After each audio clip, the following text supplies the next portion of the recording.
Hi, I'm Jason Alster with Meet the Author.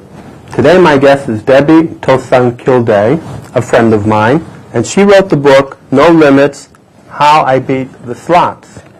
And in the back it says, what would you do if you won $3.4 million in 5 years playing $1 slot machines? If you won, would you help others in need or only help yourself? Come along with me as I explore the consequences of winning. Hi, Debbie. How are you? Hi, Jason.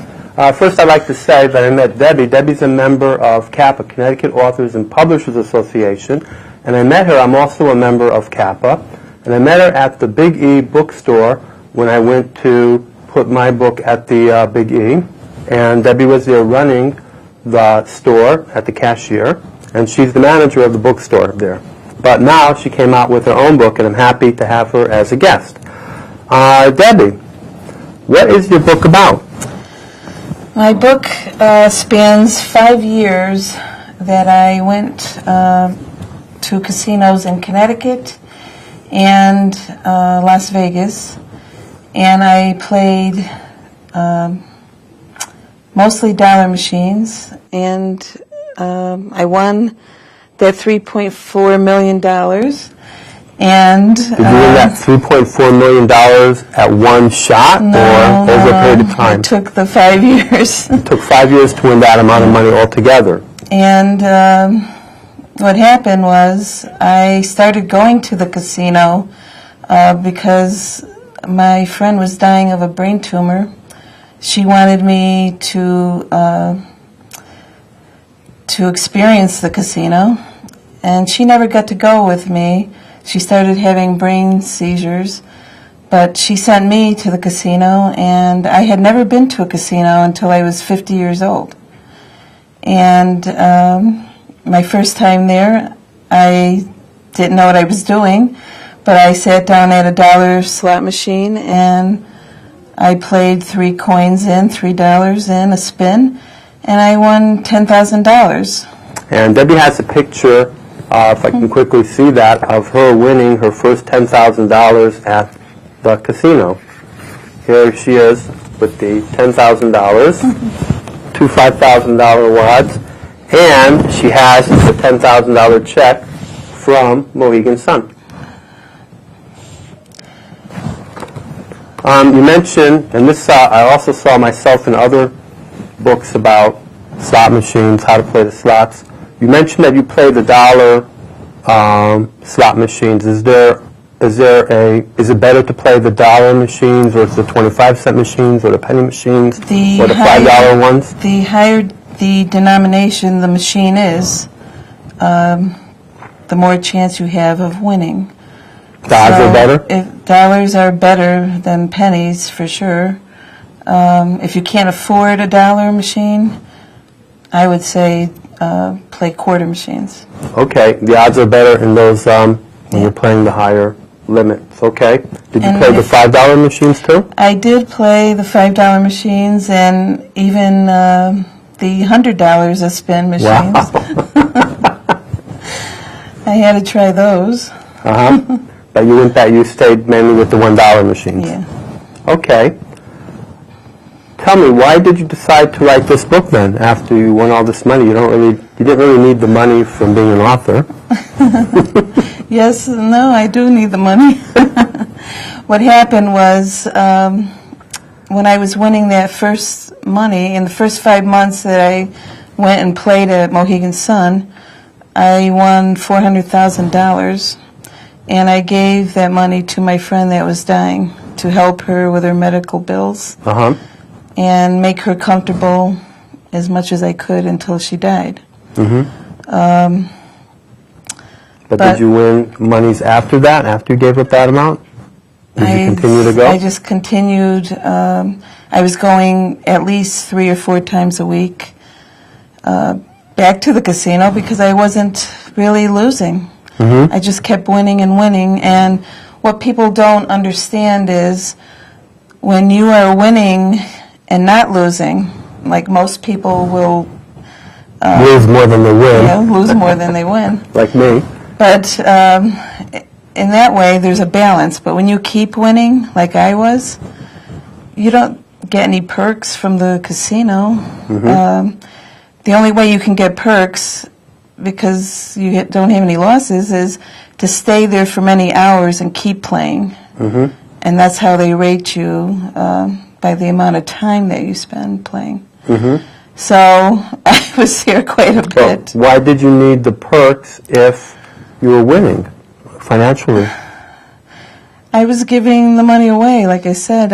I see. It was such a windfall. I wasn't ready for that kind of money. Sort of like becoming famous when you're young and you don't know what to do with it. Is that what you're saying? I didn't know. I didn't know what to do with it. There was just, I had no money before going there, and now I had my purse stuffed with $100 bills. I was winning, on average, $1,000 every 20 minutes. And besides gambling, what other things did you do at the casino?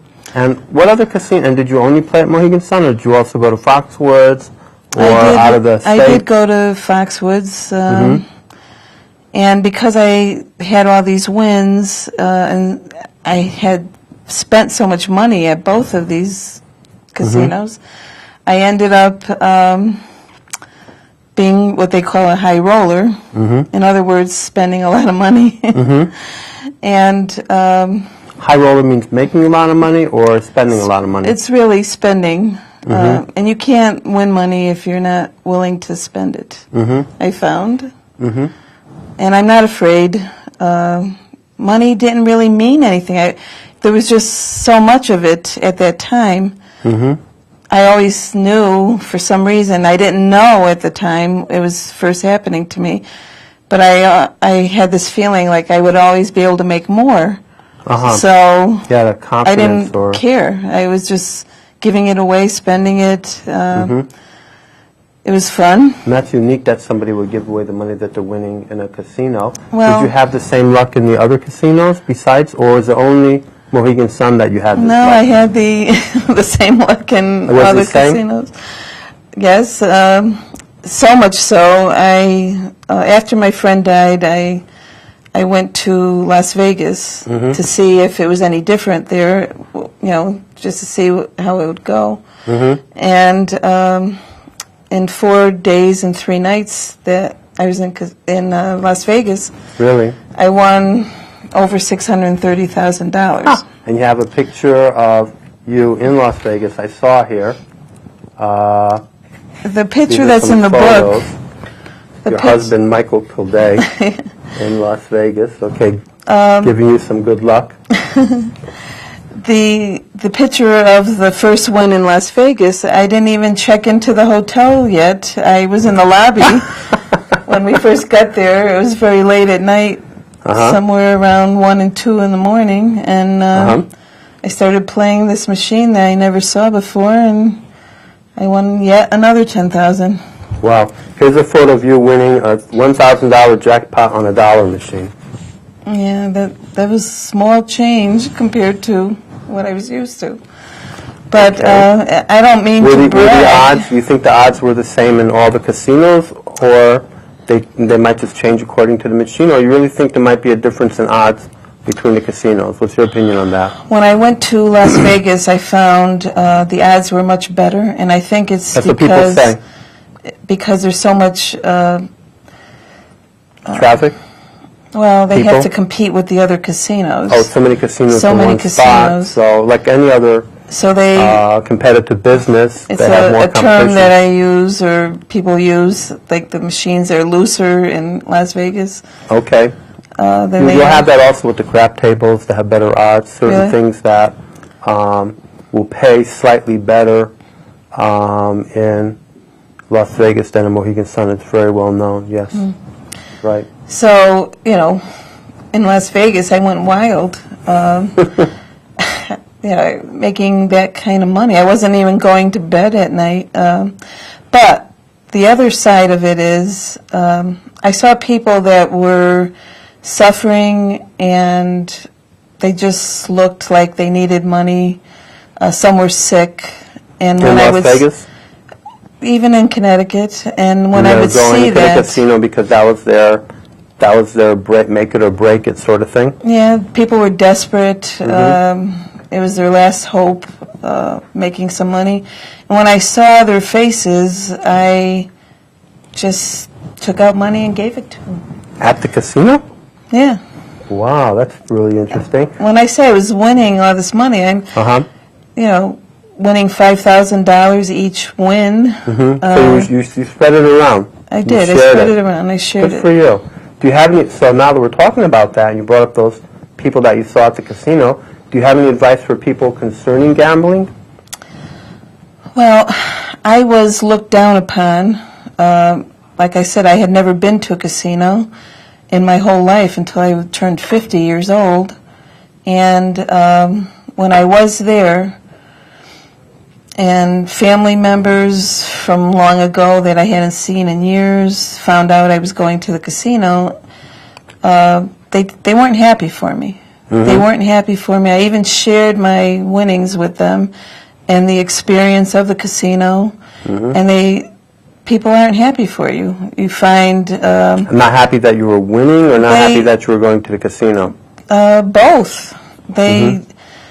They think that the money is tainted because it came from a casino, that it's you don't deserve it or you didn't work hard for it. Well, to be honest, I like the term that they use in the casinos. They use, instead of gambling, they use playing or player, and I noticed gaming, and I noticed they make it more like an entertainment center and enjoyable, especially with modern slot machines today, where you have video games, and it's just so much fun if you can keep your limits, So that brings up a good question. Are the people that go to a casino any different, in your opinion, than the people who don't go to a casino?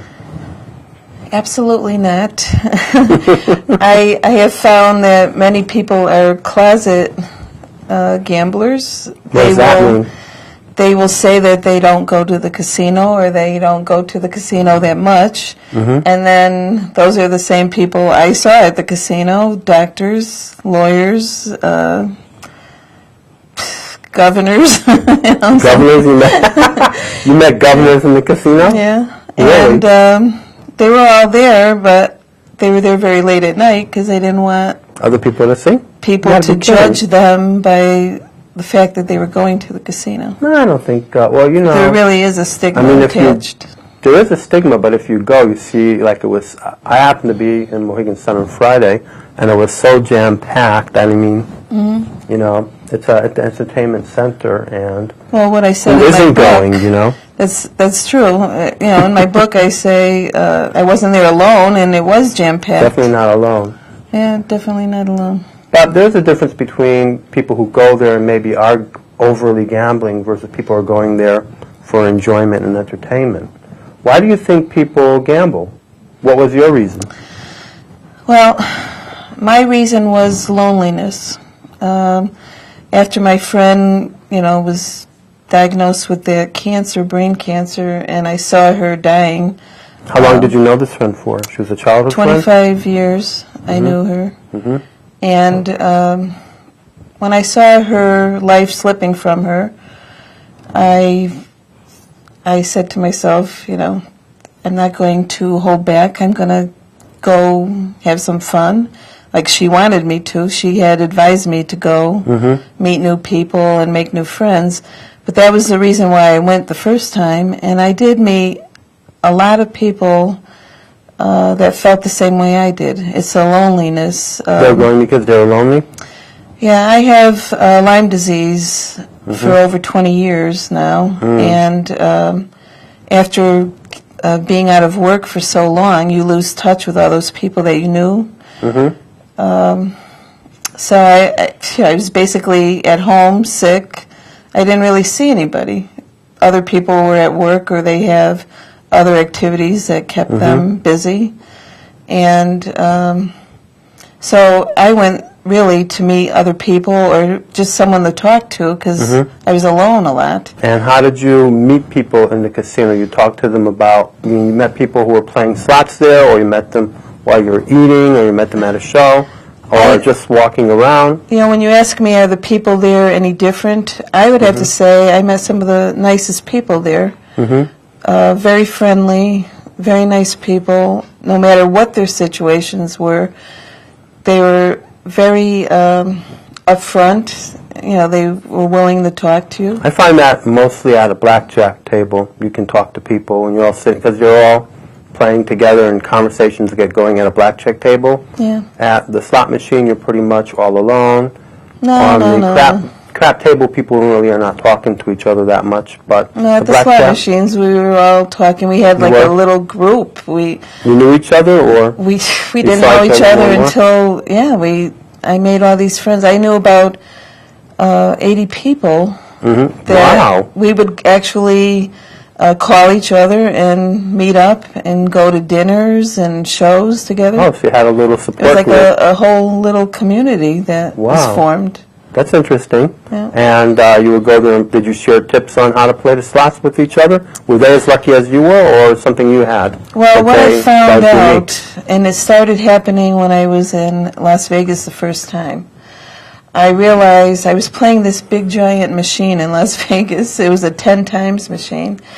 And it was so big that I looked, and they had like all this little window, and it had all the numbers, and they would be turning, and I started looking at it, and then I was trying to figure out, gee, what happens, when those numbers turn? Is it getting any closer to the jackpot?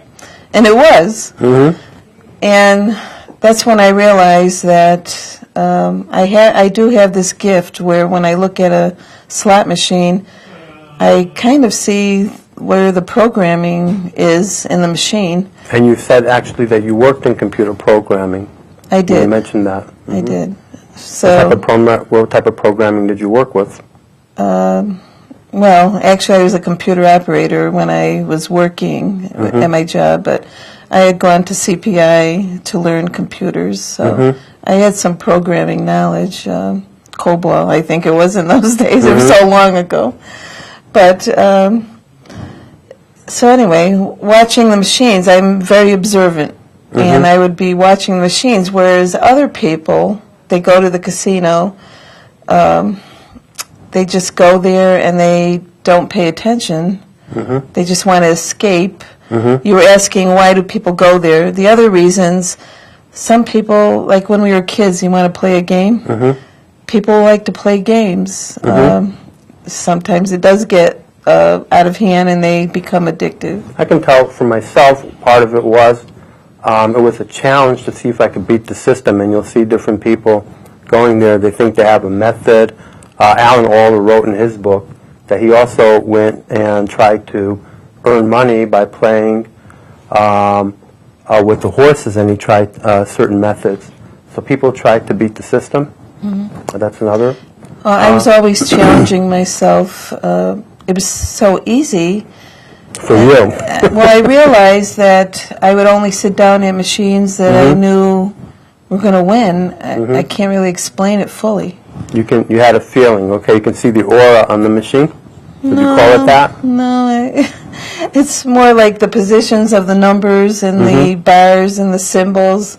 So that brings up a good point. Do you, in your book, give any tips? And by the way, the book can be found on Kindle, CreateSpace, and Amazon.com. It's not on Kindle yet? Not on Kindle. It's on Amazon.com? It's on Barnes & Noble, too. And Barnes & Noble. And your website is www.kildaycrafts.com. KILDAYKRAFTS.com.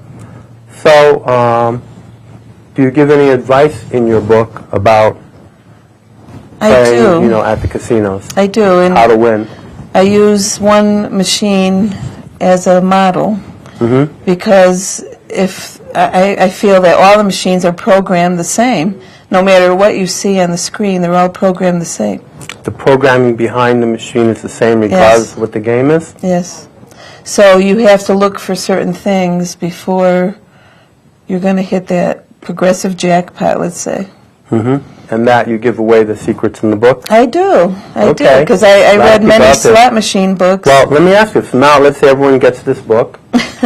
And now they know the secret. You think it'll put the casinos out of business, or they'll change something? Absolutely, it won't put them out of business. And the reason why is there are so many variables.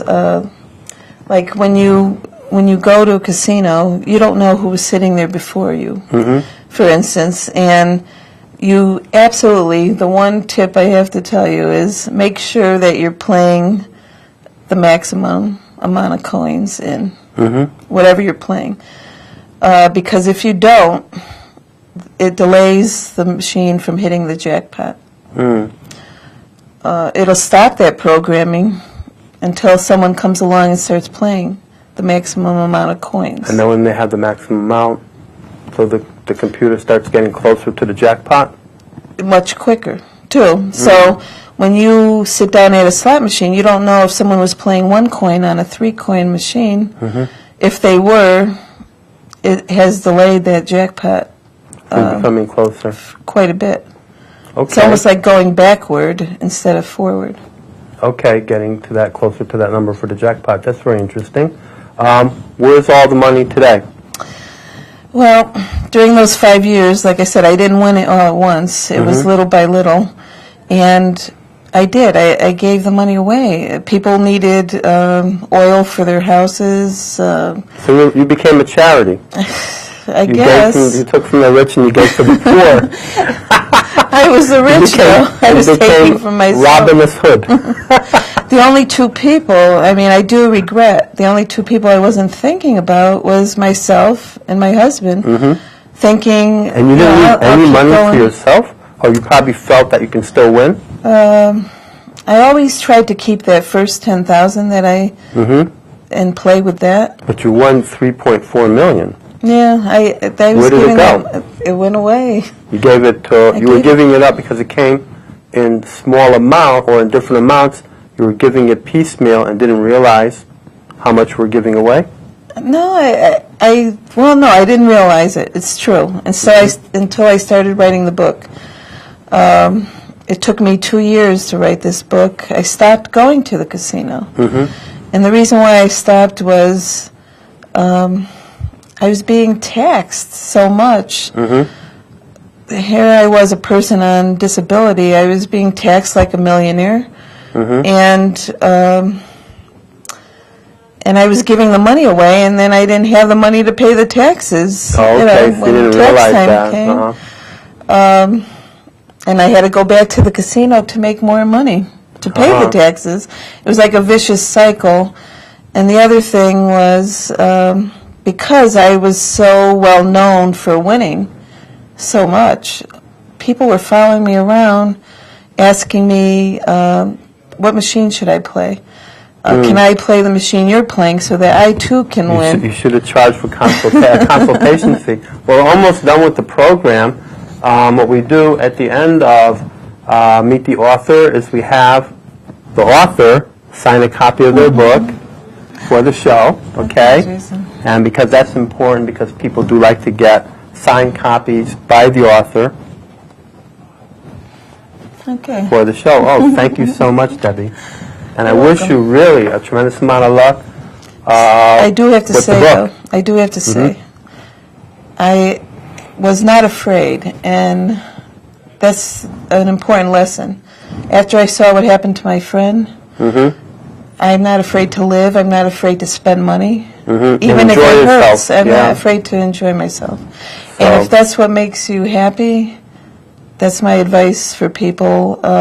Don't worry about the casino. Enjoy yourself. I mean, enjoy yourself, whatever that is. Whatever and if going to the casino makes you happy, I'm happy for you. Good. Yeah. That's good to hear. That's good to hear. I mean, people might not like that message, but, you know, I don't know if that many people are saying that nowadays. There might be some, but again, you go to the casino and it's packed, so, you know, there's different, that's why we have a democracy. There's different points of view, you know. Like I said, you know, the casino people, they treated me, you know, with so much respect. You said they treated you quite well. Very well, very well. And you liked the people at Mohegan Sun, you said. Yeah, they're the best, really. You felt they were better than other casinos? Giving them a Except plug for right now? one casino, which is now known, it changed hands, it's now known as the Las Vegas Hotel. It was the Las Vegas Hilton. And we're done. They were, very good. Well, thank you, and we're all done with our show for Meet the Author, and it was a pleasure having you, Debbie, my friend, as a guest on the show. Thanks for having me, Jason. My pleasure.